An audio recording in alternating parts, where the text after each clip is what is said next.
Ahmed, Chittagong cantonment board উচ্চ বিদ্যালয় নবম শ্রেণীর শিক্ষার্থী।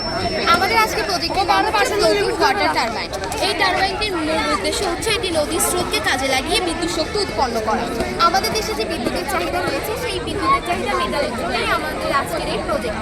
এই প্রজেক্টটিকে যখন নদীতে স্থাপন করা হবে তখন নদীর স্রোত নদীতে ভাসমান অবস্থায় থাকবে, কিছুটা অংশ নদীর উপরে থাকবে, কিছুটা অংশ নিচে থাকবে।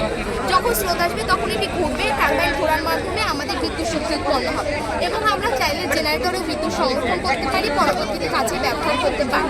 যেহেতু আমাদের স্রোত হচ্ছে কৃত্রিমভাবে বানানো সম্ভব নয়, তাই আমরা পানিকে স্যাম্পল হিসেবে রেখেছি এবং হচ্ছে এটি যখন প্রাকৃতিকভাবে হবে তখন অবশ্যই এটি থেকে বিদ্যুৎ উৎপন্ন হবে এবং এর শক্তি সম্পূর্ণ নির্ভর করবে পাখার ক্ষেত্রফলের ওপর। এটি যত বড় হবে ঠিক তত বিদ্যুৎ শক্তি উৎপন্ন করতে পারবে এবং এই বিদ্যুৎ শক্তি দিয়ে আমাদের আজের যে গ্রামে এখনো বিদ্যুতের চাহিদা রয়েছে, বিশেষ করে গ্রীষ্মকালে যে বেশি চাহিদা রয় সেই বেশি চাহিদাকে আমরা পূরণ করার লক্ষ্যে এটি স্থাপন করছি। এটি নবায়নযোগ্য শক্তি ব্যবহার করে বাস্তবে রূপান্তরে সবচেয়ে কম ব্যয়বহুল প্রয়োজন। Thank you so much.